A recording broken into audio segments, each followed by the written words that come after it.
사랑하는 성도 여러분, 추수감사절. 그러면 여러분 무엇이 먼저 생각나십니까? 해마다 우리가 추수감사절을 맞이할 때가 되면 한 해가 이제 저물어 가는구나, 저물어 가는 시간 속에 내가 올해도 이렇게 살아왔어, 여러 생각이 들지 않습니까? 그래서 추수감사주일은 반드시 추수만 해서 감사주일을 지키는 것이 아니고 한 해 전체를 은혜 중에 살아온 것에 대한 감사하는 주일인 것입니다. 그래서 오늘은 우리가 금년 한 해를 은혜 중에 살아온 것에 대한 감사를 고백하는 시간들인데, 어떠세요? 한 해를 돌이켜보면 감사한 일이 참 많지 않았어요? 개인에 따라서, 교회에 따라서 이 감사한 일들이 여러 형태로 나타날 것입니다.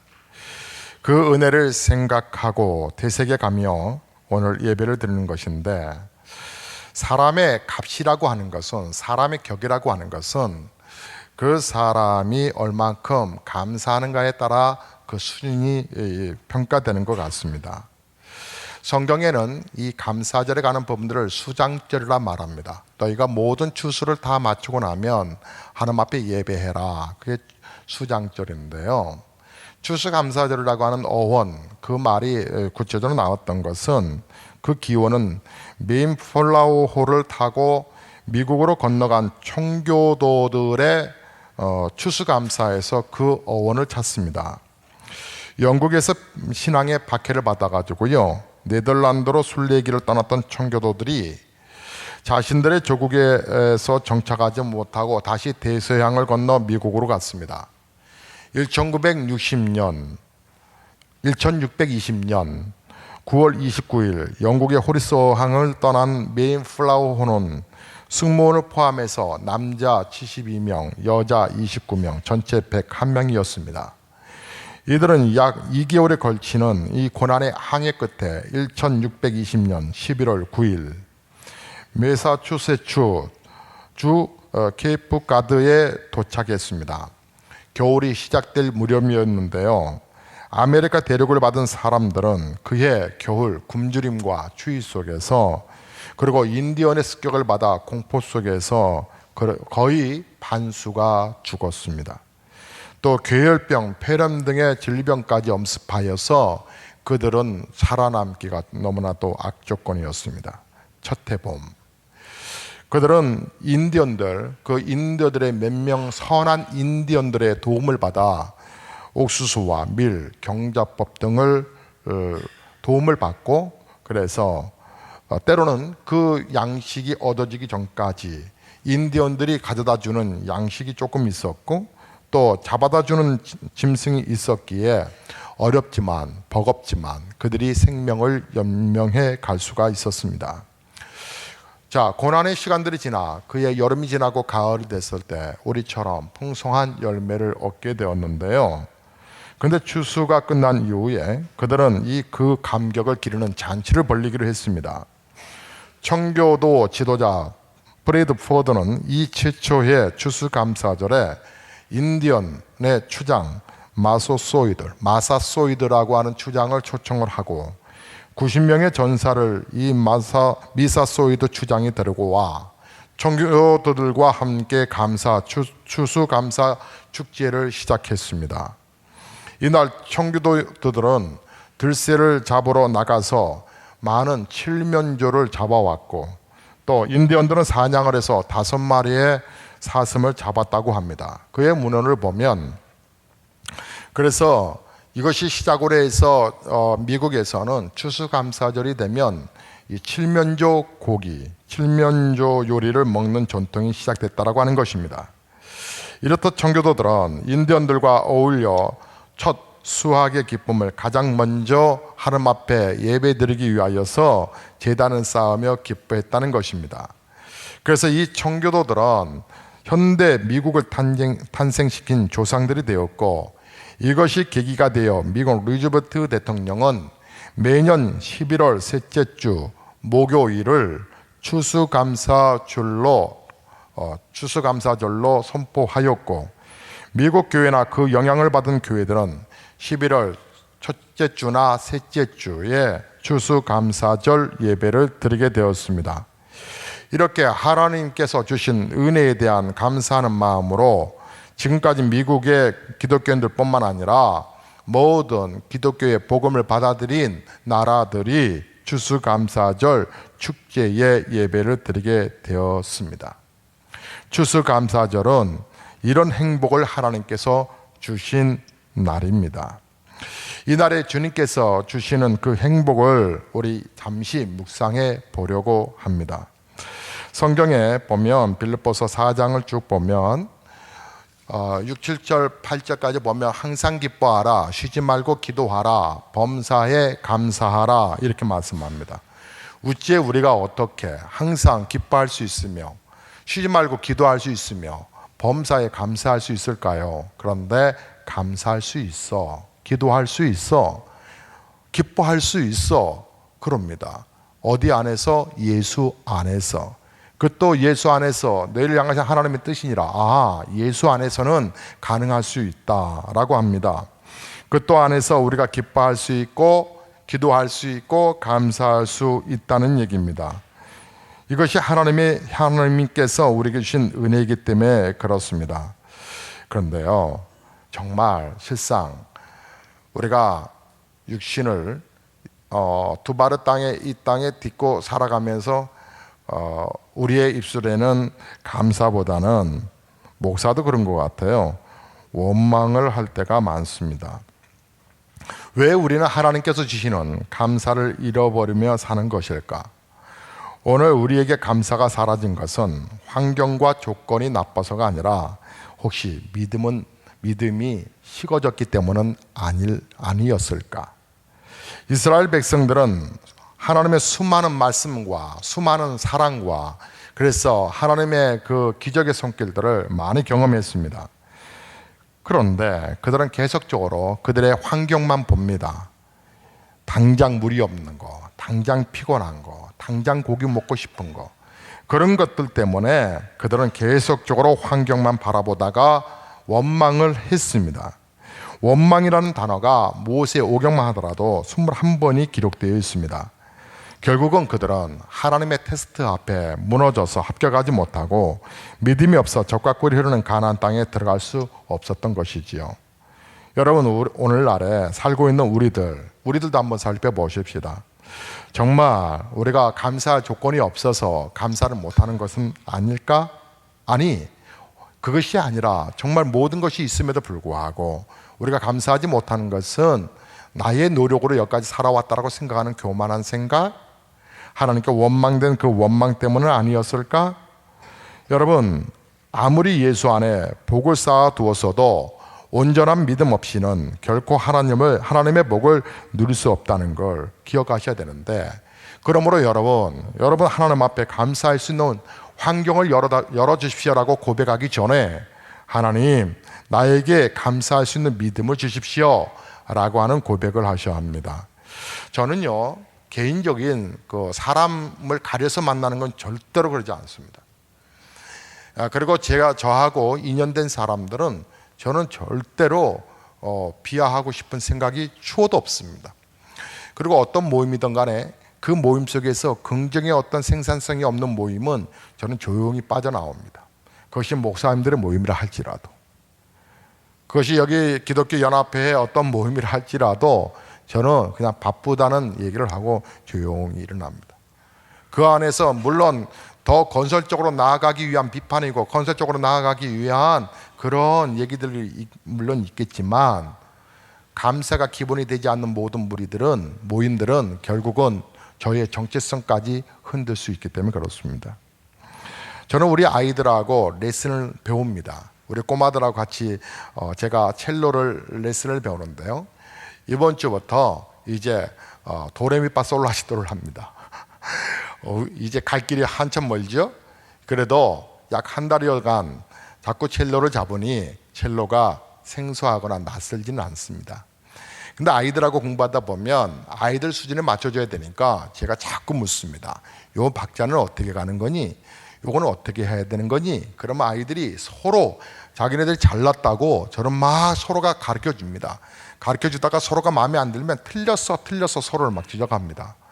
그러면 안 돼. 너의 장점은 이거고 얘의 장점은 이거잖아. 그러면 안 돼.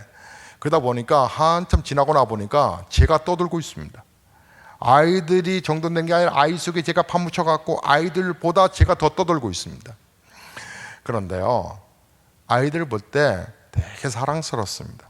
한 아이가 이제 조금 점점 시간이 좀 지나면 제가 인성교육을 신경 쓰고 있으니까 한두 달 더 지나면 아이들이 아마 우정도 생길 것 같고 좋은 관계가 되리라 생각하는데 아직도 다듬어져야 할 부분들이 많습니다. 한 아이가 먼저 건들면 한 아이는 또 그에 대한 방어하고 나서 또 공격을 합니다. 또 이쪽도 또 방어와 또 공격을 합니다. 한쪽이 살짝 꽂혔습니다. 그럼 한쪽은 또 때립니다. 이런 부분들이 모습 속에서 우리의 모습 속에 이 경쟁이라고 하는 부분이 스며들어 있어서 어린아이부터 시작해서 우리는 더 나은 조건을 향해 가려고 하는 이런 습관들이 결국은 우리가 감사하지 못하게 만드는, 경쟁 속에 살아가다 보니까 감사를 잃어버린 그런 세상 속에 물들어가는구나 라고 하는 것을 보게 됩니다. 사랑하는 성도 여러분, 하나님께서 여러분에게 주신 은혜가 뭔지 아십니까? 가장 큰 은혜가 뭔지 아십니까? 여러분이 하나님의 자녀라고 하는 것입니다. 하나님의 자녀가 됐다라고 하는 이 사실을 그 누가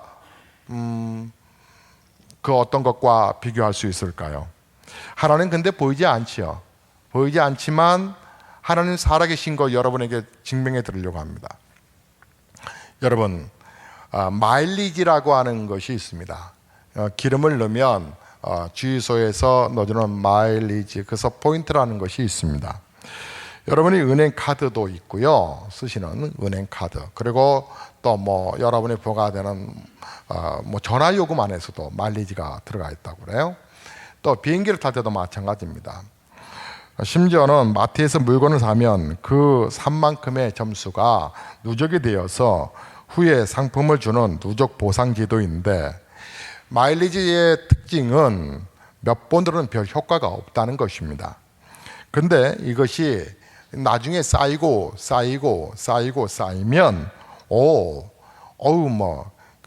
제주도로 한번 갔다 올 수도 있고요, 어떤 물건은 또 크게 이렇게 받을 수도 있습니다.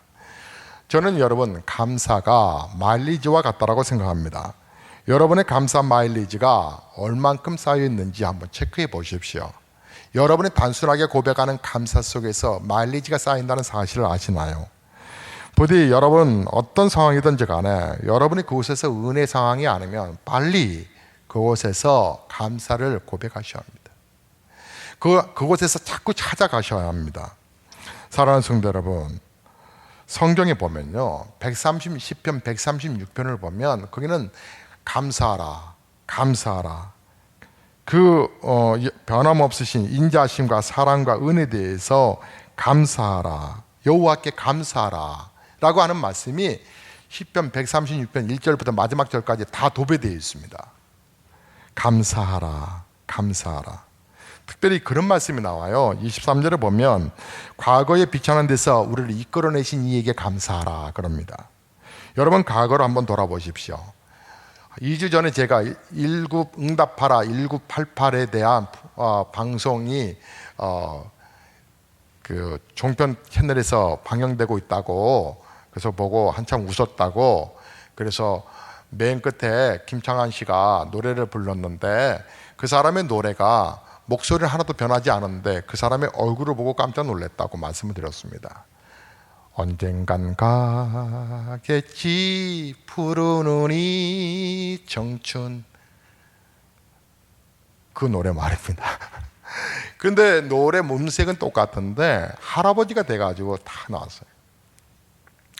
그 모습 속에서 세월은 흐른다. 근데 그 시대의 흐름을 TV에서 높은 시청률을 좀 고공행진을 하고 있답니다.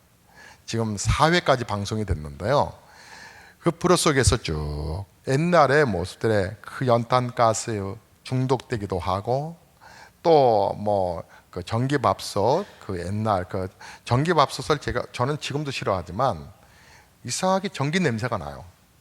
생각해서 그런 건지 어쩌는 건지. 그래서 저는 이 전기밥솥에 밥하는 거에 대해서 되게 안 좋아합니다. 배가 불러서 그렇죠. 그에 비하면 옛날에 비하면 정말 우리 얼마나 잘 살게 됐습니까, 그렇죠? 제가 어렸을 때는 농마주의가 있었습니다. 그래서 요즘은 뭐 이렇게 휴지, 폐지 줍고 이런 부분들이 뭐 자연스러운 우리의 모습이었지만 큰 이게 농마를 이렇게 어깨에 짚고 집게로 이렇게 집어가는 사람들이 어렸을 때 참 많았습니다. 과거를 돌아보면 참 비천했던 가난함과 초라함과 실패와 무지함들, 생각만 해도 그때 참 암담했던 우리 민족의 역사 아니었습니까? 그런데 지금 이렇게 우리의 모습을 보면 각각 개인적으로 삶이 다 힘들고 더 버겁기도 하지만 정신적으로 너무나 스트레스를 많이 받지만 그래도 예전에 비해 얼마나 감사합니까? 대신방 중입니다. 대신방 하다 보면 성도님 가정에 저희 집은 누치해서요, 목사님 어느 성도님 가정에서 함께 묻어서 함께 예배할게요 그럽니다. 근데 제가 아닙니다. 목사가 집 호구조사하러 다니는 거 아닙니다. 그 가정에 어둠의 영을 내어쫓고 사단의 세력을 내어쫓고 또 엄습하지 못하도록 다 막아내고 또 질병과 우울증을 치료하고 하나님의 은혜가 쏟아지기를 소망해서 각 가정을 가는 겁니다. 어떤 분은 직장으로 오시라 하는데 제가 직장을 거절했습니다. 어떤 분은 병원으로 어머니 입원해 계시니까 어머니 그 입원한 거에 대신하겠습니다. 근데 제가 어머니 병원은 가지만 신방은 하셔야 합니다. 그래서 그 가정에서 병원에도 갔다 오고 그 가정에서도 예배드렸습니다. 여러분, 영적인 세계가 있기 때문에 그렇습니다. 우리가 지난 날에 보면 그래도 잘 사는 집들인데 현대과 자꾸 비교하니까 감사가 없고 부끄러움을 느끼는 거지만 실상은 하나님이 주신 은혜가 얼마나 큽니까? 성경에 계속적으로 우리에게 말씀합니다. 136편에서는 우리에게 양식을 주신 이도 감사하고 또 그뿐만은 아닙니다. 하나님께서 우리에게 풍년을 주신 것도 감사하라 이렇게 말합니다. 올해는 비가 너무 안 와서 참 힘들었다고 합니다. 그래서 과일들이 풍성하지 않다고 하지만 그러나 과일들이 없다는 얘기는 여러분 못 들어보셨을 겁니다. 그래도 풍작이라고 합니다. 풍년이라고 말합니다. 참 우리나라 복받은 나라입니다. 제가 이집트를 가서 그리고 그 옆에 팔레스타인 나라를 갔을 때, 요르단을 갔을 때 이스라엘하고 너무 비교된 거 보고 깜짝 놀랐습니다. 신기합니다. 이스라엘 그 국경으로 딱 넘어오면 금방 표나는 것이 참 비옥하다. 근데 국경선만 딱 넘었으면 팔레스타인이든 아니면 요르단이든 이집트든 야 너무 황량하다. 우찌 이르노. 똑같은 땅인 같은데 똑같은 조건적인 법원인데 여기는 막 대추가 막 일반 대추 한 서너 배 정도 되는 그 부분이 얼마나 단지요. 꿀대추가 있습니다. 이 사막에서 물을 해서 완전히 파라다이스를 만들었습니다. 신기하죠. 너무나 놀랐습니다. 야, 하나님의 은혜 속에 사는 민족이 이처럼 엄청납니다. 지난날에 우리 아이들, 제가 어렸을 때는요, 우량아 선발대회가 있어서 애들이 통통하고 배도 나오고 애들이 막 그런 애들을 우량아 선발대회를 했었습니다. 근데 요즘은 그런 아기들을 비만이라고 말합니다.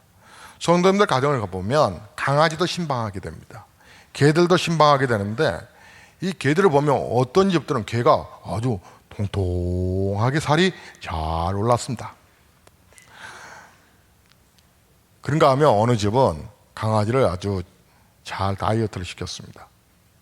개들도 아주 배부르게 잘 크고 있는 것을 보게 됩니다. 정말 어떠세요? 과거에 비해서 정말 먹을 것이 풍성하게 하나님이 만드셨지요. 여러분 좀 더 깊이 생각해 보면 감사할 조건들이 한두 가지가 아닙니다. 작은 벽시 하나를 심으면 최소한 100개에서 많으면 120개의 벼가 열립니다. 여러분, 이런 사업 수단이 어디 있습니까? 여러분, 몇 배 장사냐면 120배 장사입니다. 작은 호박씨 하나를 심으면 씨보다 수백 배나 더 큰 호박이 열립니다. 그것도 한 개가 아니고 여러 개가 말입니다. 여러분, 자세히 한번 살펴보면 세상 모든 만물이 우리에게 가져다 주는 것이 엄청납니다. 정말 작은, 아주 작은 배추씨 하나를 땅에 심으면 엄청난 배추 포기가 생산됩니다. 앞에 있죠. 여기 있는 모든 과일들은 여기 가까운 노인정과 그리고 관공서에 보내질 건데요.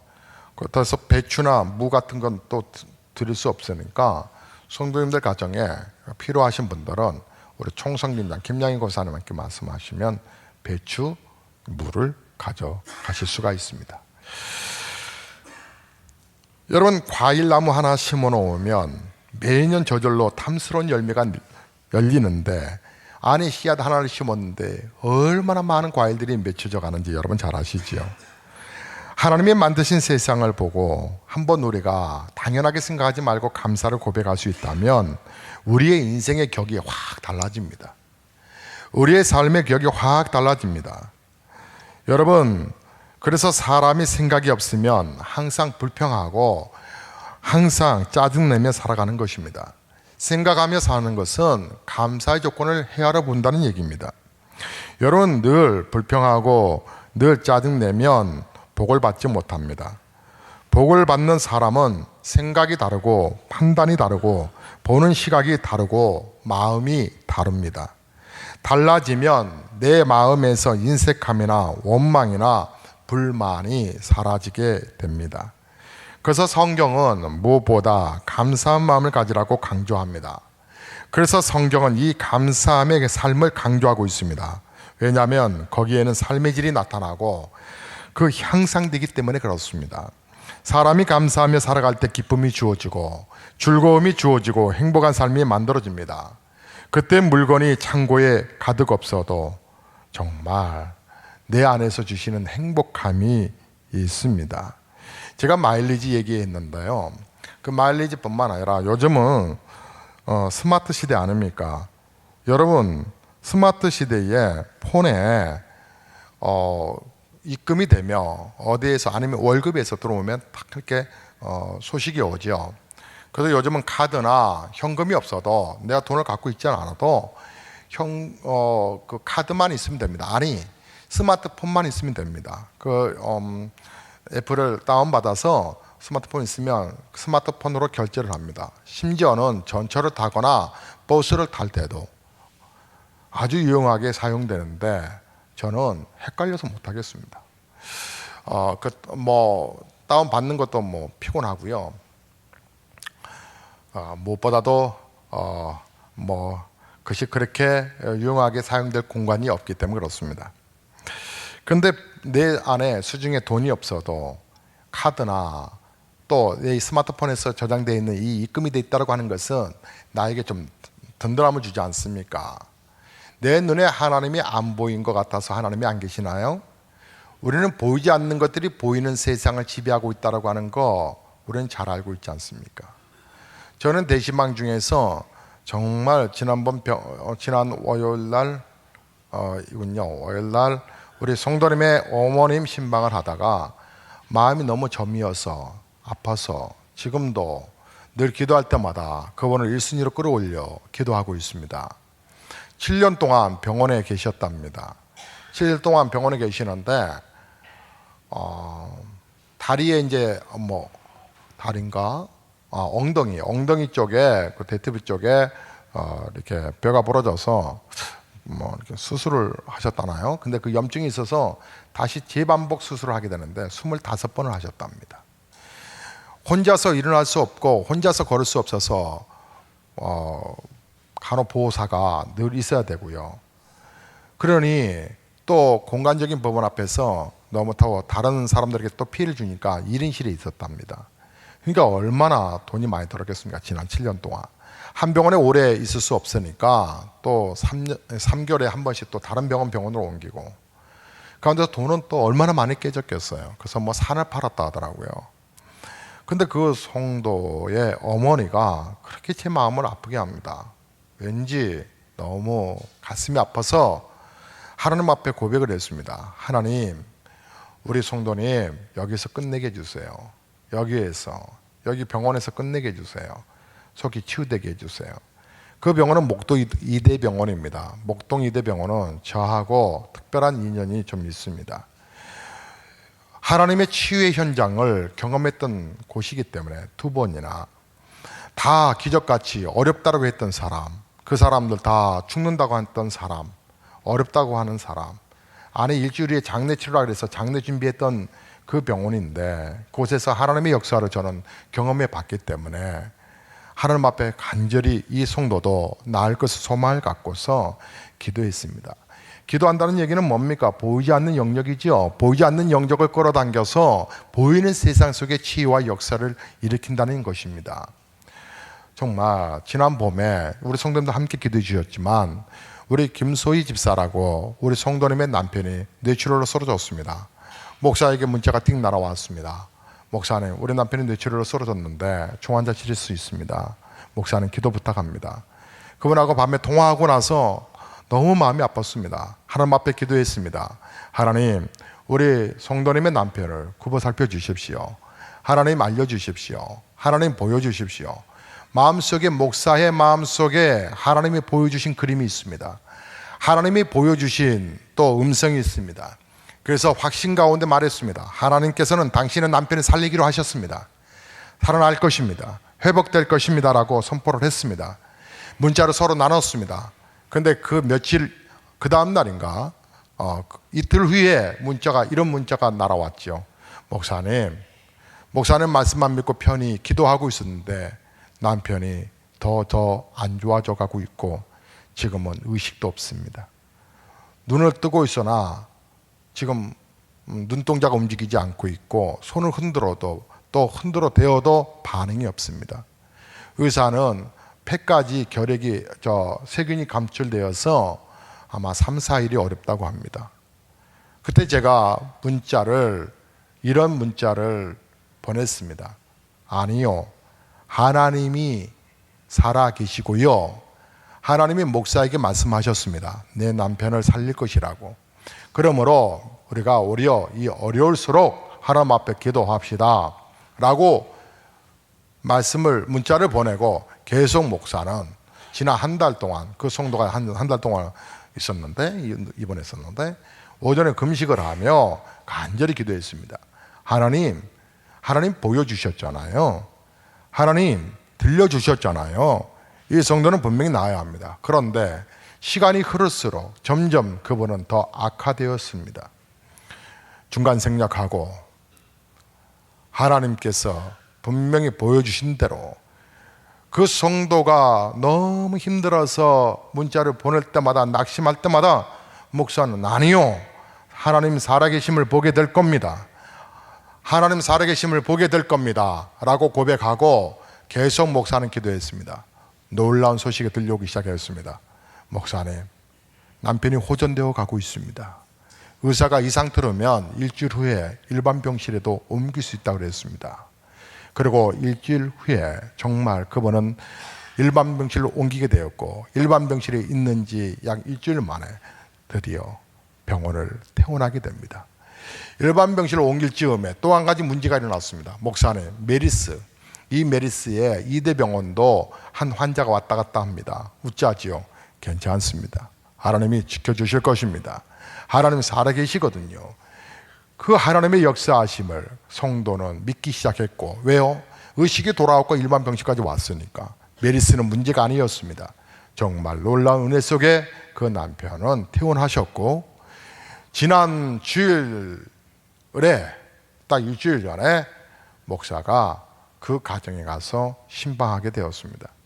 부인은 은행에 다니시는데 제가 직장에서 목사님 예배드리면 어떨까요?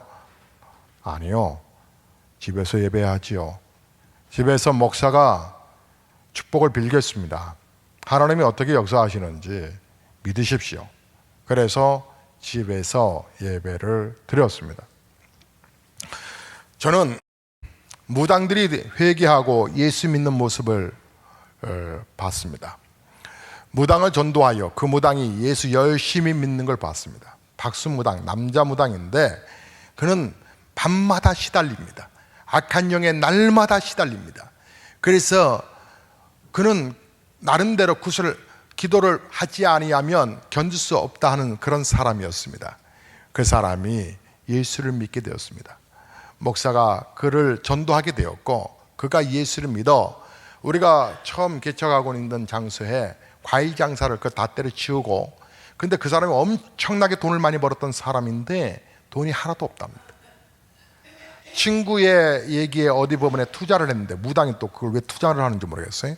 투자를 했는데 투자한 것이 하나도 안 남았다는 겁니다. 친구 말만 믿었는데, 도대체 사람들은 무당을 믿고 오는데 그 무당은 친구 말을 믿다가 쪽박 들었습니다. 그 정치 선거 때가 되면 많은 사람들 그 사람에게 복을 받으려고 오기도 합니다.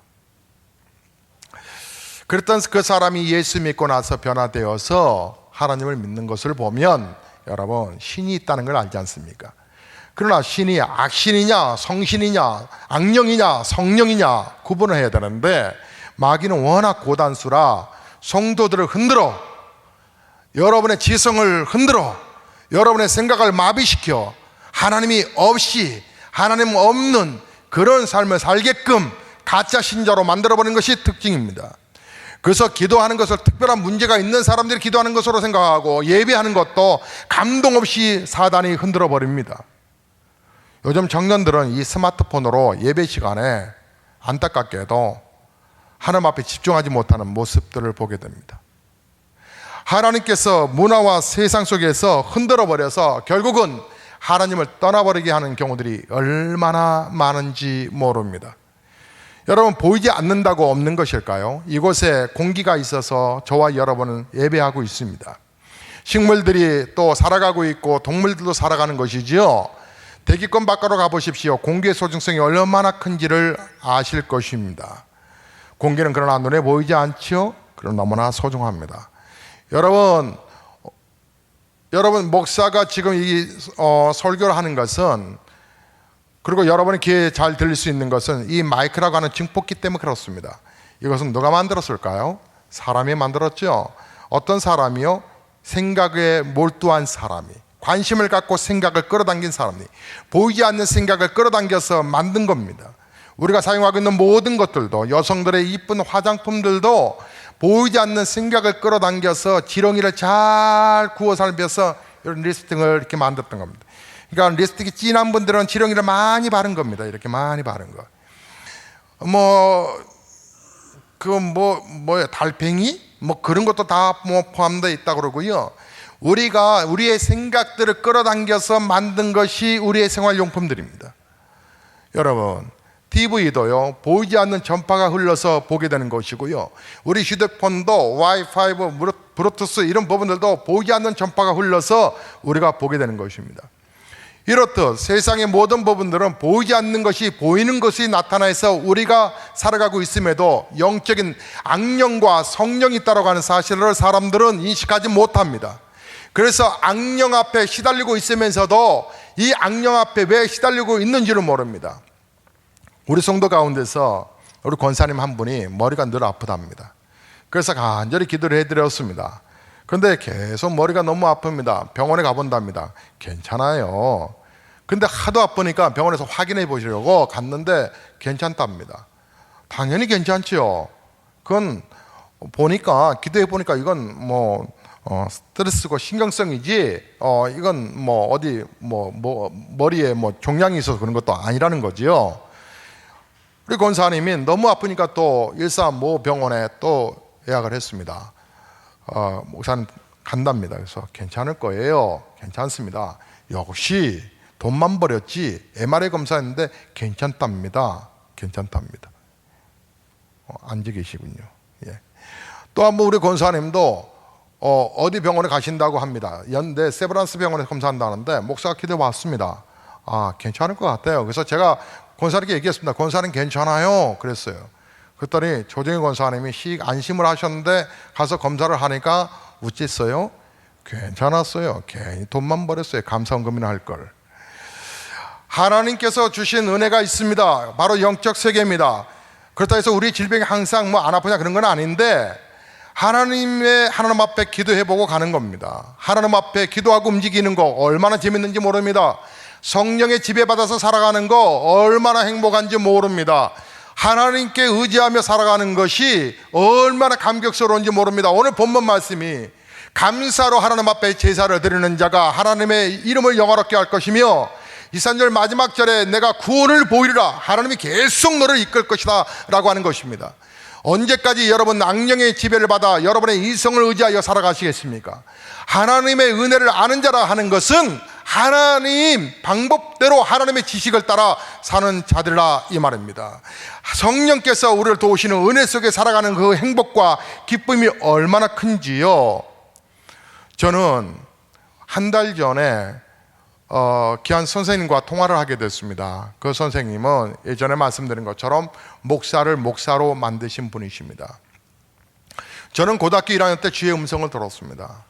또한 하나님의 거룩한 사명이 뭔지도 알았습니다. 그래서 저는 고등학교 1학년 때 목사가 되기로 결심을 했습니다. 그리고 저는 평생토록 교회를 한 번도 떠나본 적이 없습니다.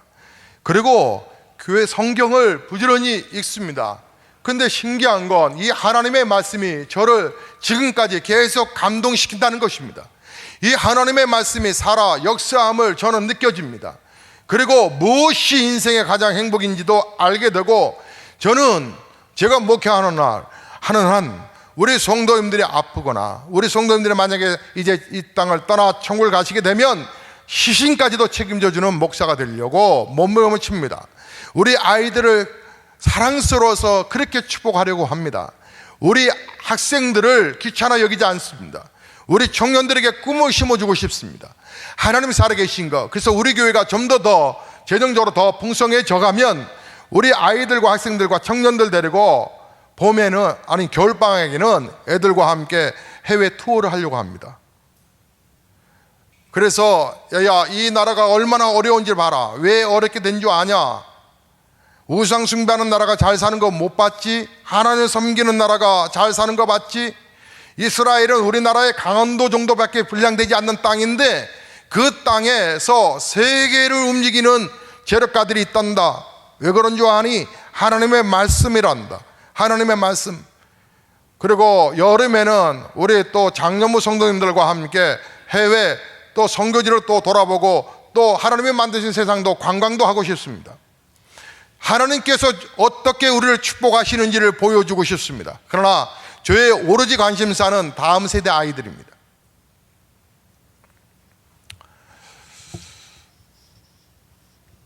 하나님의 눈빛으로 세상을 보면 어디서 축복이 시작되어 어디서 끝나는지가 보여집니다. 어쩔 때는 막 불안합니다. 저 성도님 저러면 안 되시는데, 성도님 저렇게 신앙생활하면 안 되는데, 그러다 보면 꼭 몇 년 후에는 큰 위기를 겪는 것을 보게 됩니다. 여러분, 신앙생활은요 절대로 어렵지 않습니다. 신앙생활은 절대로 피곤한 일이 아닙니다. 여러분이 아무리 백날 일을 열심히 해도 한순간에 여러분이 일한 물질들이 사라질 수가 있습니다. 여러분, 프랑스에 이번에 참사가 일어났지 않습니까? 우리나라도 예외일 수는 없습니다. 우리 자식들 바깥에 나가는 거 여러분이 얼만큼 지켜줄 수 있겠습니까? 우리 아이가 알바를 하면, 밤 시간에 알바를 하면 밤 12시에 끝납니다. 뒷마무리하고 그러면 집에는 12시가 헐 넘어 1시쯤에야 뒷마무리하고 들어옵니다. 요즘은 아이가 이제 잘 분별력이 있어서 많은 안심이 됩니다만은 딸 아이니까 걱정이 됩니다. 그 아이를 못 믿어서가 아니라 세상이 악하기 때문에 그렇습니다. 사람이 악하기 때문에. 살인자들 보십시오. 얼마나 착한 줄 아십니까? 순간 욱 해서 범죄가 일어나는 것입니다. 이 악한 세상에 누가 우리 자식들을 지켜줄 수 있겠습니까? 이 험한 세상에 누가 나를 이끌어줄 수 있겠습니까? 여러분이 아무리 열심히 살아가는 듯 해도 하나님이 돕지 아니하시면 모든 거 허술하는 거 알지 않습니까? 생명의 축복의 근원이 하나님 손에 있는데 우리를 구원하신 하나님 손에 있음에도 불구하고 우리는 감사를 잃어버릴 때가 참 많습니다. 영적인 눈을 여셔야 합니다. 그리고 기도의 행복을 누리셔야 합니다. 믿음으로 나아가셔야 합니다. 우리가 이렇게 살다가 믿음으로 살다가 하나님 앞에 서가는 겁니다. 여러분, 신천지 2단 있지 않습니까? 정말 그 미친 사람들, 그 2단들이요 한 해에 몇 퍼센트가 성장하느냐면 20%가 성장한답니다.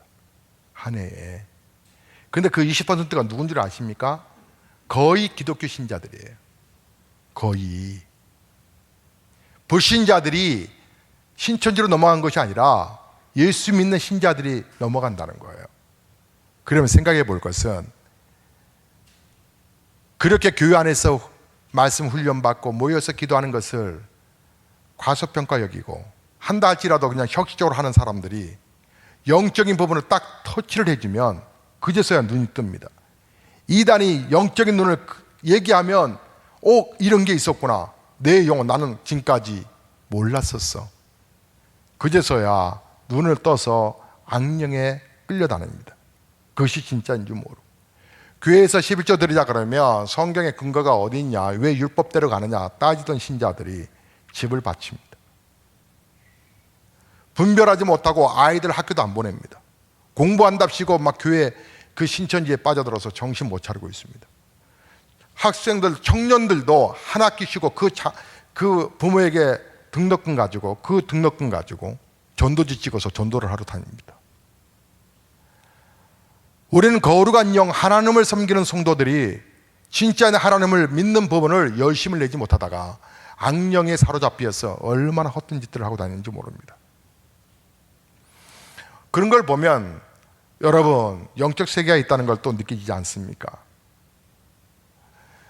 하나님 앞에 우리가 예배하고 하나님 앞에 기도하는 거, 하나님의 특별한 사랑을 받은 자만이 할 수 있는 은총이라는 것도 여러분 느껴지지 않습니까?